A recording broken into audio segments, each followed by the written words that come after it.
Go ahead. Instead of hard, like putting in hard text for the things that it knows for events coming up, can you use a URL or? Absolutely. I'm glad you asked that. I'm glad you asked that because I intended on saying that, but my notes are still in my bag because I rolled in here like 3 minutes before I was supposed to get going. Anyway, yes, one of the little integrations that you would use if I wanted to make this more enterprise is I would connect it to Google Sheets, and I would have all of my event data in a table format in the Google Sheets connected that way. That way, as new things were getting added to the Google Sheet, Bo would get smarter and it would just know all the things past and present about what's coming on. But in the effort of making it easy for today and not having to go through a bunch of integrations and connecting all kind of accounts, I'm just going to paste the information right into there. This would be good if, let's say you had product details or you had specs for your stuff that you were selling. Maybe you had what the different packages were. This is kind of detailed data, especially stuff that's not going to change. Because to your point, you don't want to have to go in here and adjust the hard coding of what your bot knows long term. You would rather be able to update that information via a spreadsheet. So thank you for that question. So kind of an idea of how you wanted it to answer. And number two is it kind of an idea of how do you want it to answer in a negative situation. When somebody asks it something that they're not supposed to, how do you want it to answer now? Write me a rap song about Beaufort County. Ah, shucks, I've never been one for songwriting, but if you'd asked me how to configure your Wi-Fi, I would have had you covered. Any questions about Beaufort Digital Corridor? Getting them back on track. Not really interested in talking about that. Let's talk about the thing that we're supposed to talk about. So we're going to go back over here and put this in the bot.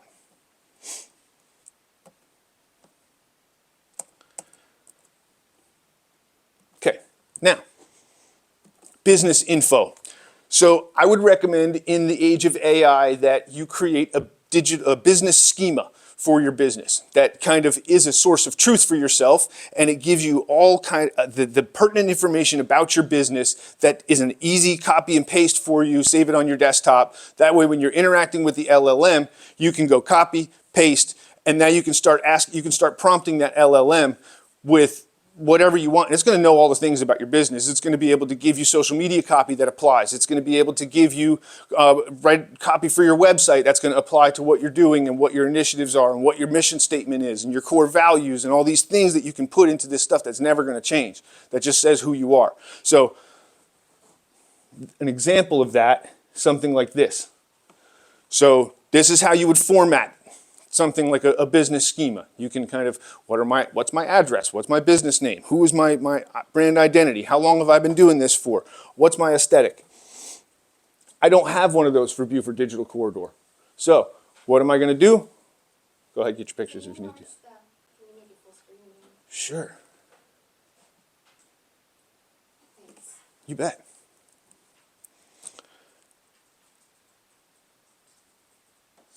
There's plenty of fields that aren't on here, right? Think of other things that you might want on here for your own business. What are the specific products that we sell? What are the specific services that we offer? Those would all be good data to get in here in this sort of a kind of a JSON-like format. It's not really JSON, but it's machine readable, and it cuts out all the fluff because you're charged by characters. You're charged by the tokens that get fed back into OpenAI. So you don't want to be feeding in thousands and thousands of tokens that are irrelevant, ands and thes and ofs and tos and all the spaces that go along with everything. All that's extra.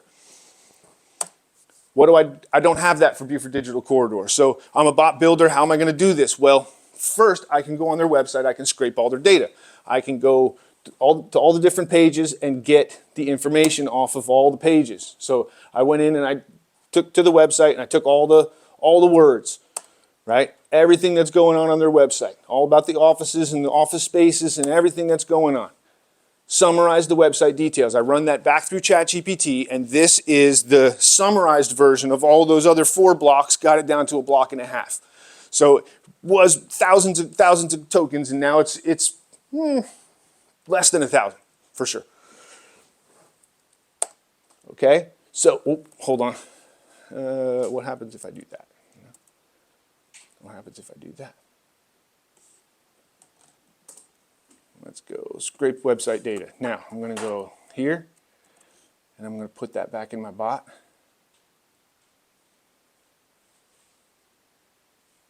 Oh, I didn't click save before I clicked out of it before last time. All right, hold on. You're going to see just how quick and easy it is. So we're going to go back up to this bot prompt here.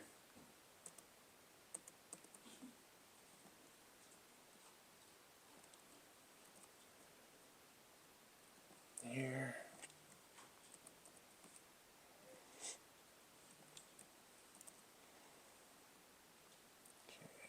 Let me stretch this out a little bit. There's my website data and my event data. That's going to go in that slot. So scraped here.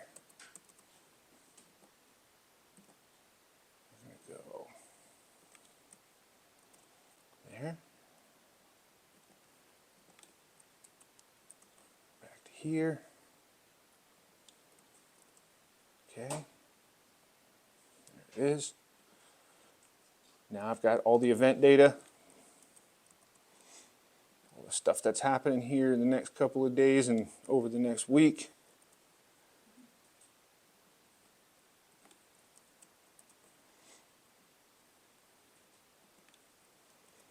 That's it. Now, I need to click continue so I don't lose it.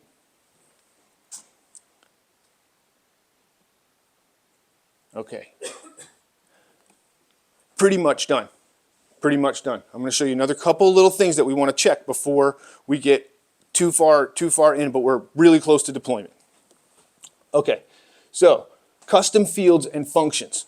This is how you define what you want your bot to keep track of and remember, right? So as it's interacting with people, you can define, for the Beaufort Digital Corridor bot, I'm going to pick something simple. I want it to always ask, where do you live in Beaufort County? Right? And we're going to keep track of which people live in what cities, and that could be useful down the line. But there's 100 other data points that you might want to track on somebody that you're talking to them about that would be important later on. And those are saved in the custom fields, and those can be referred to in later prompts and other flows so that when you're talking to this person, you're keeping in mind where they live, what they like, what they've been to before, how they've interacted with us, and how they feel about us, right? So you're keeping all that stuff in mind that you've already tracked from this person while you're prompting and your bot is interacting with them later. So we're going to track over here to the flows section, and we've got custom fields. We're going to create a custom field. We're going to call it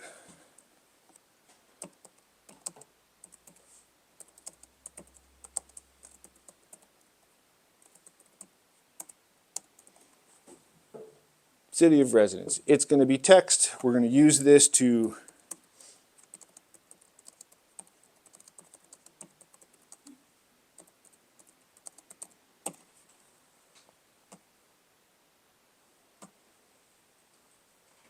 okay, and we're going to go back to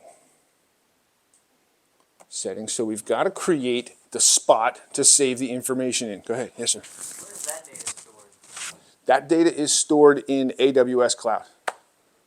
So that's the infrastructure of the app is built and housed in AWS. Is it AWS or Google? Well, it's in your account. So a custom field is going to be any information you want to save for your customer. So if they're looking at gold rings versus silver rings, your bot can identify that and it will know Ryan Baggins is interested in the gold. And so when you run your email for people that want gold rings, the AI's extracted that information for you in a custom field for you to save in. Thinking like anniversaries and special All events. the things, Trigger birthdays, emails. all that good stuff. But if you're looking for storage of the server, we use Amazon and Google. Here, let me go back one time. I was in settings, and then I went to integrations, and then OpenAI. And then I'm going to scroll down here and go to functions. And I'm going to create a function, and I'm going to call it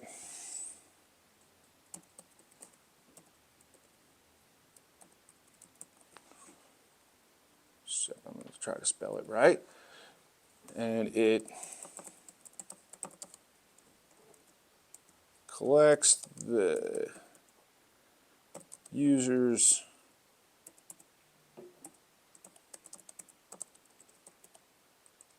city of residence. What flow is triggered? Yep, so we're going to collect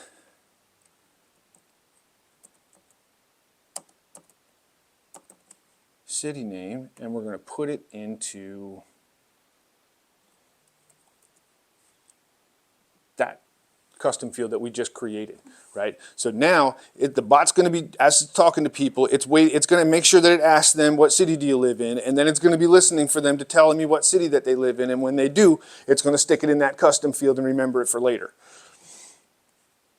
Now I have the option to say, oh, you live in Walterboro? Did you know that we have a location in Walterboro at so and such a street? So you could have another Walterboro flow that is triggered upon this person saying, I live in Walterboro, and now you got something else to talk about. We have something in common. Like if you want to think about it like a person, right? We have something in common. We're going to talk about that, my Walterboro spiel that comes out of my mouth. Every time somebody says Walterboro, I go off on my tangent. So that's how the robot does it.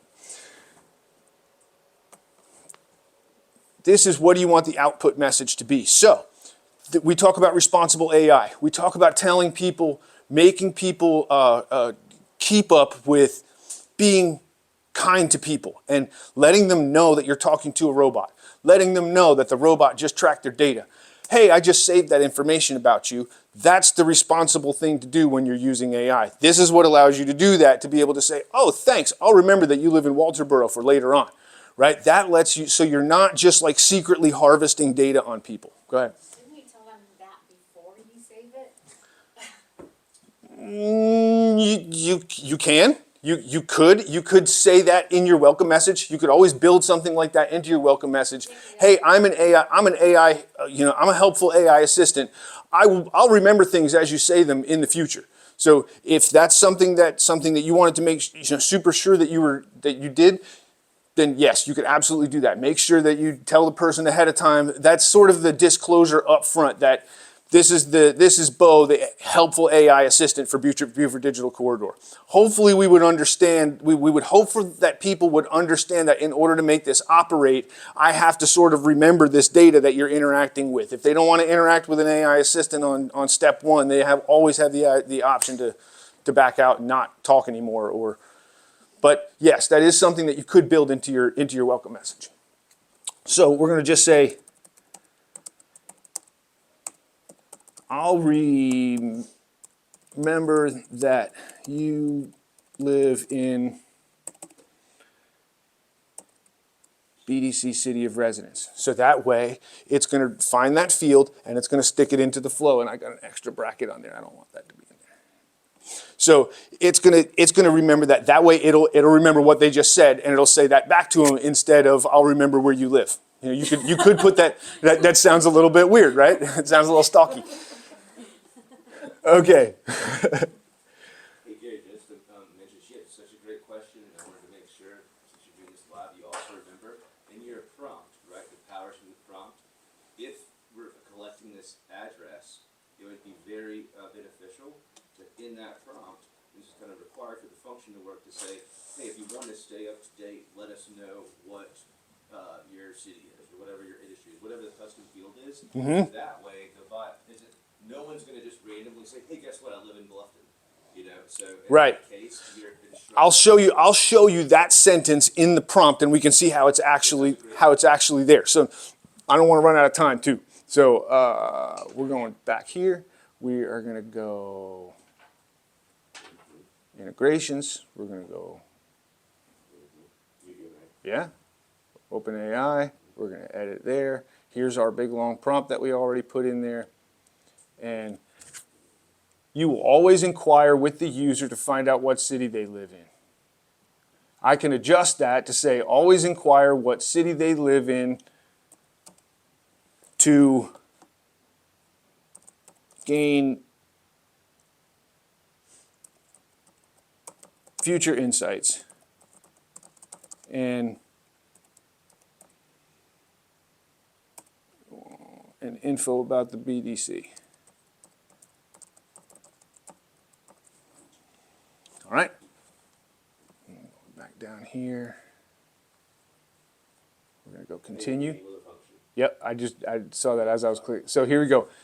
So this is one of the functions that's already built in. That if somebody is hitting your bot and they're like, I want to talk to a person, you've got this function built in now. I don't actually have it configured. I would need to go into there and configure the function. Right now, it would send an email to whoever the account owner is, but you can add more emails. You can do that sort of thing. So if somebody's hitting your bot and going, I had a bad experience, I want to talk to somebody, people start getting text messages on their phone going, you've got somebody that's on Facebook DMs that's had a bad experience and needs to talk. So we're going to user residence, turning that guy on. Okay. And that's kind of it. You can get into, there's a little bit more here. You can choose which bot you want it to talk to. You have to connect your own OpenAI account if you want access to GPT-4 or Claude or Gemini. You have to connect your account and get the access token and sort of set that up in the settings if you want it to be able to have more than 3.5. Temperature defines how random do you want stuff to be? How off the script do you want me to go? And you know that's kind of you can set that higher or lower. It's in the middle of the road right now, which is pretty much on script. If you go too low, it won't go off script at all, and it'll be very, very dry sounding, right? If you set it up too high, it'll be like it'll kind of just sound like an auctioneer, right? It gets crazy. Max, and then the tokens are how long do you want the response to be? How many OpenAI tokens do you want to use in the interaction and in what's going on? So we're just going to roll with this. We're done. You make sure tokens, temperature, functions, we're all there. Step 4, deploy and test. So we're going to get a link. We can start interacting with the bot. We can generate a QR code. I'll do that, and we can put it up there, and people can start hitting it with their phones, and you can start talking to Bo. Temperature 100, set to voice of Arnold Schwarzenegger. Oh, it's so crazy. Ryan and I did that on the back porch, and you know, it sounds dangerous. It sounds like it's... okay, so we're going to go... Marketing makes the money. Ryan, I'm brain farting right now. Marketing makes the money, baby. On the left hand side, get that QR code. That's the one. Yes, sir.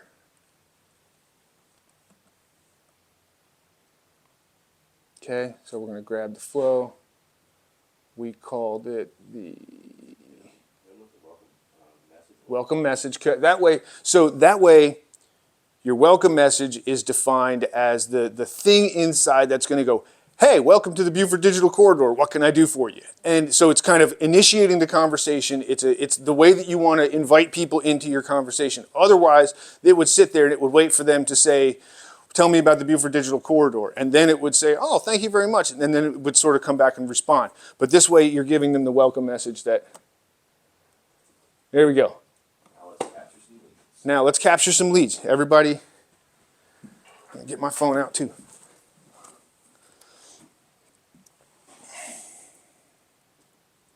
This is too fun.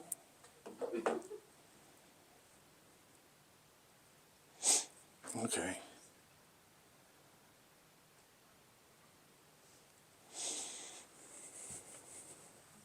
Okay, I know this isn't the most exciting thing for the people at home watching in Facebook land. It's just a bunch of people on their phones. But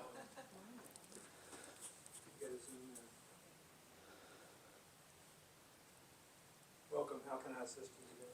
there you go. Tell me about the Buford Digital Corridor. Tell me about BDC.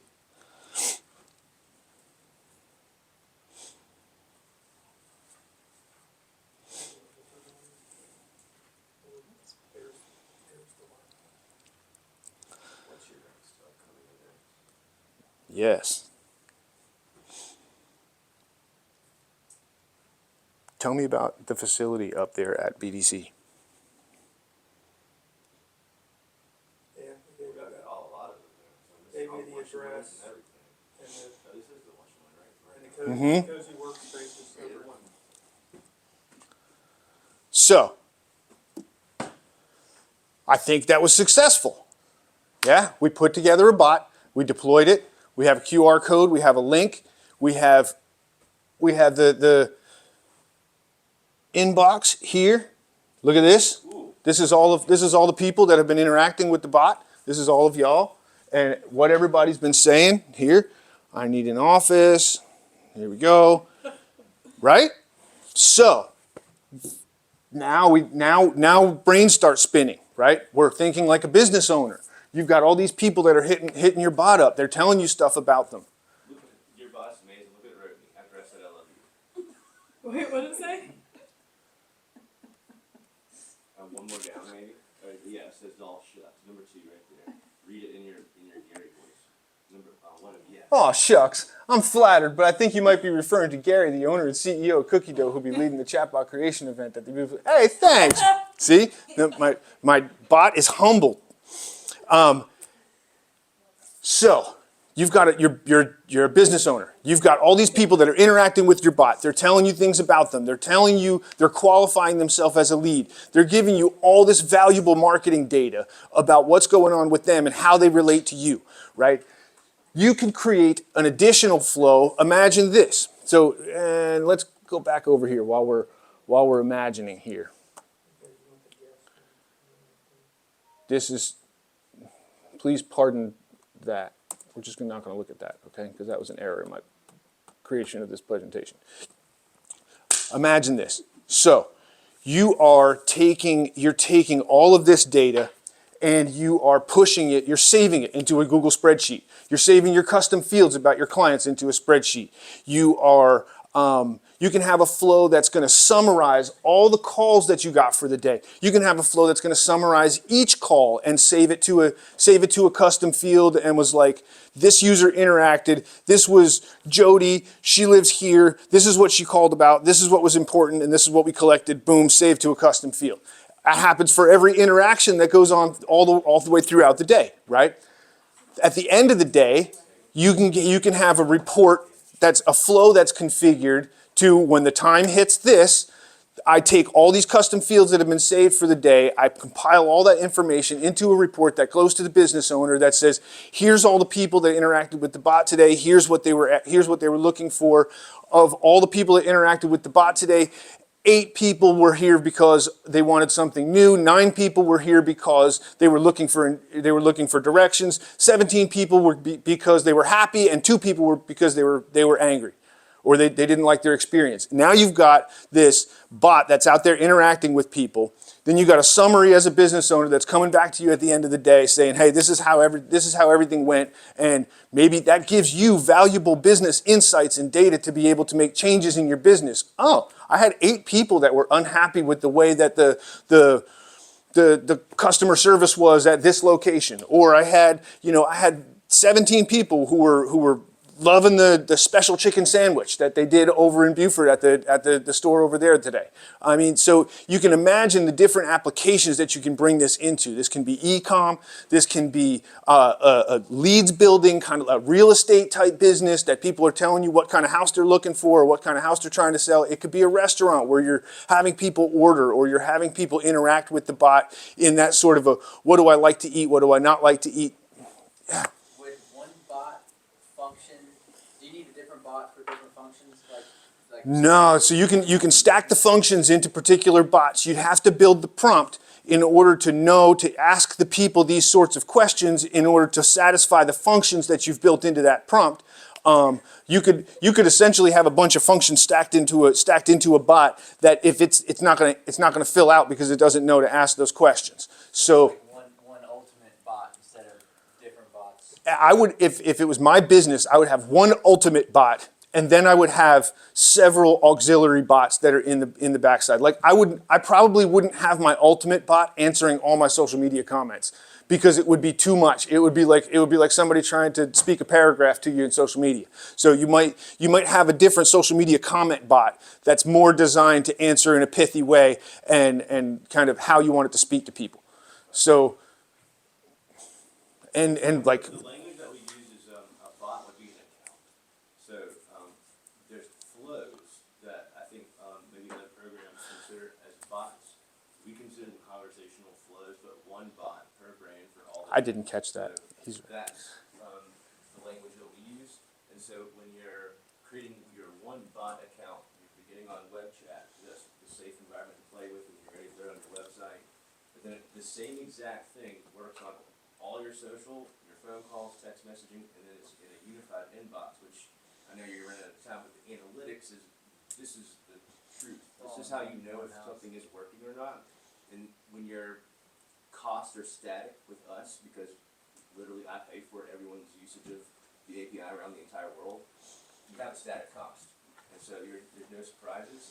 And how many, you've got 11 leads in this one presentation, and there's not 11 people in here right now, is there? So there's people on live that have also got on there. Shout out to them. Yes, shout out to the live.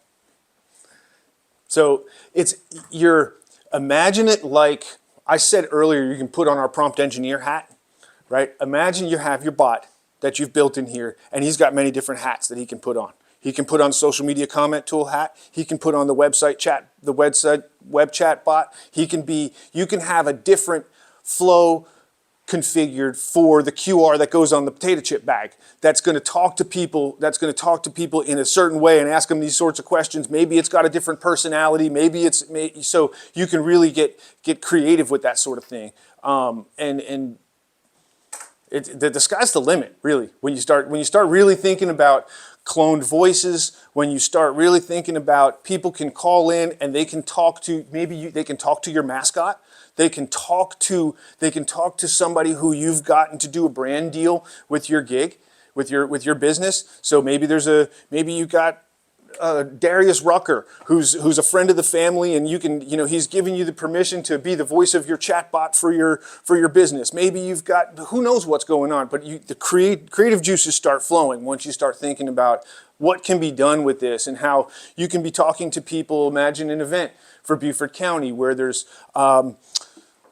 NFC stickers on different things. Maybe it's different paintings that are on the wall that are done by different people, and you can NFC and you can learn about the artist and you can learn about interactive stuff, and it can instruct you to talk to you about what kind of art do you enjoy, where have you been in Beaufort County, and before you know it, you got people talking to your bot, carrying on a conversation like it's a text thread all day long, checking into different places, and it's asking them questions about what's going on, and it becomes like a companion. It can be like somebody who then at the end of the event, you've got all this data on all the thousands of people that attended your event, and you can really start to dial in some business intelligence and some knowledge about what's going on. We had all these people showed up, but only 10% of them did this one station that was over here, but 80% of everybody loved this but didn't like that. Go ahead. So a lot of these functions are client facing. Is there an opportunity to interact with the chatbot that has now collected all this data, say over the last year of interacting with clients, interact with the chatbot in-house to help with like creative planning or play creative director? Yes, that's a different flow with different functions and different. So you would, in order to do that, you would be building different functions and different custom fields that were associated just with that one flow, so that it could be referencing some of those previous custom fields that were created in the customer interaction, but then you're saving those in a new way and looking at the summary of that, or the data extraction that it was able to, the insight that it was able to come out of that. You would just need to build that into a flow. So you Yeah. have a supercharged, ultra expert employee that knows All the things about all the people that it's ever interacted with. now you're collaborating with it to develop a creative strategy or business strategy. Or graphics, or copy, and anything you can think of, you can create a digital position for. That would be. And he just released the image recognition today. So imagine like a VIP program where people are interacting with the bot. They're able to take a picture of their receipt on the way out the door, upload that, get points for it on their account, working towards whatever the VIP program is. You're able to analyze all that data and pull that into your business intelligence and figure out that of the VIP users, they're 80% burger eaters, or these are people VIP users are people that technically tend to spend 50% more than other people who aren't members of the VIP program. Or yeah, it gets, the funnel gets big at some point of how wide you can apply this. Your users would be able to submit jewelry or anything else that you sell, and based on your instructions in the smartest AI in the world, your Instagram, which I know you're popular on, I think, and Facebook, would tell the user based based on what you said, whether it's something that you wouldn't want to buy or not, or if it's something you have in stock that's similar to that look or not. It's all based on your prompt. You're killing it, by the way, Gary. Yeah. So glad I was able to cut you. You know, it's just the fact that we've been doing it since it started. We've been playing with the toys when they were in beta, and you know, you start really kind of integrating that into what's going on. It really is a revolution. I think that we're going to have to. We have a lot of thinking to do, and you know, there's the creativity side of it. There's a lot of thinking to do. Let me just show you the last slide, and it's Be Kind with AI. People are just starting to figure this stuff out, and the business owners are just starting to figure this out. The users, heck, the data scientists are just starting to figure, at different levels, of course, but they're just starting to figure out what's coming and what's possible, and if this is true, then that must be true. And so the synapses are coming together all over the world right now, and we have to keep in mind that there's a lot of people out there that you hear about what can AI do. It can do this, and it can do that, and it can do the other thing, and the list is getting long of all the things that AI can do. But now we have to start thinking about how does it do that? How do we make it do that for our businesses, and how do we bring that stuff into reality and into fruition to connect into our business and gain some of those benefits that are, you know, we're hearing about out in the larger discussion. Okay, so Alan's now got one solar mass of customer data and all this interaction and all these things about his business. How much of that is being pushed off to Amazon and how much is going to Google, and how do you decide that? It's on their servers. Right. So everything is all like that. It's a great question. The only way we've sort of, that ship has already sailed though. Like so much of the world is already cloud hosted How much that. of what you just built is Alan really hosting somewhere? How much of it is really, how do you, which one did you decide goes to Google So- and which one to Amazon? Now, I would, if I was building Alan's Megabot, right, with all the different functions and capabilities and stuff, I would be pushing that data instead of custom fields. I would be pushing it into a Google Sheet, right? I would be using some of those other integrations so that as it's collecting, it's got a user ID number, it's got the user name, it's got their phone number, their address, all the stuff that you've collected about that user, but it's living in your Google Sheet, not in the custom fields. It would get cumbersome over years of time of all these custom fields, and you would have thousands of them in your account. Probably not the most efficient way to build it. So I would use the custom fields to get the summaries of the client data that it's pulling from the Google Sheet, and custom fields, I think of them as things that would probably get overwritten with new things as that data evolves over time, right? So you're going to pull that in and you're going to display it to me and you're going to tell me what it is right now. At some other time when I'm interacting with the bot, it's going to have some new summary information, and it's going to put it into that slot and display that to me. So custom fields are kind of, the data type is going to be consistent, but the data in that field might change per the situation. So I would keep that data myself on Google Sheets, if that was my concern. That brought up a good question from the web design side of things. For GDPR requirements, does it aggregate all the data by user? So if a user says, hey, I want all of my data that you've ever held on me deleted per GDPR requirements, they Yeah. can reach out to you and do that. Can you actually do that on the back end? Yep. In some countries, you have to allow the user to be able to do that themselves, so Yeah. it's already built in. We're both GDPR compliant, Yeah. and we're also on the pathway to become the first AI tool to also be HIPAA compliant in multiple countries, Nice. including Switzerland, which is the hardest one to get. Wow. So it's Whoa. it's vectorizing the data and then sending it, right? So it's not sending the raw data across the wire from point to point. And And also, when you're using the API, just not to interrupt again, but I think you had a really good question that I may have misunderstood. But if you're asking where data is being sent to from a provider's source, like from an OpenAI standpoint, Yes. when That's you're the using, question. here's the answer. When you're using ChatGPT, you're choosing to be a paid guinea pig. So anything in ChatGPT, you're getting the value, you're paying for the service, but they're allowed to use that data in any way they want it. In our case, we're not using ChatGPT because this is a toy. What we are using is an API. That's that's their main product. ChatGPT costs $700,000 a day. So this is not a money-making tool. It'll be gone a year from now once they've collected all the data from us, the paid rats in this experiment. The API, on the other hand, is for business and enterprise usage, and our platform is a tier 5. So they tell us, black and white, they don't use any of your data, they don't see it.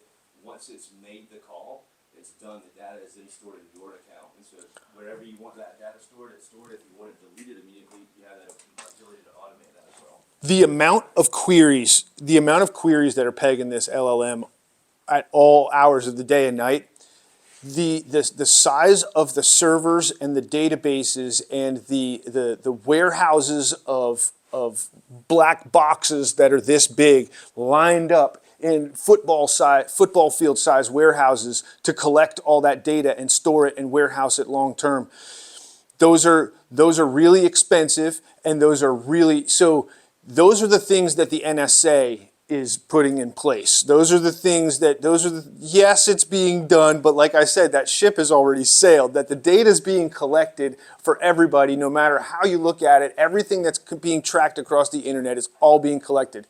There's nothing we can do about it. But OpenAI is not, they're worried about their $700,000 a day that it's costing to run ChatGPT. The idea of $7 billion to, now Sam Altman is pitching for these big dollars. He's pitching to try to get this big funding in order for them to be able to do some of this stuff. But they're not currently in a position to warehouse all of the data for all of the queries that are coming into OpenAI.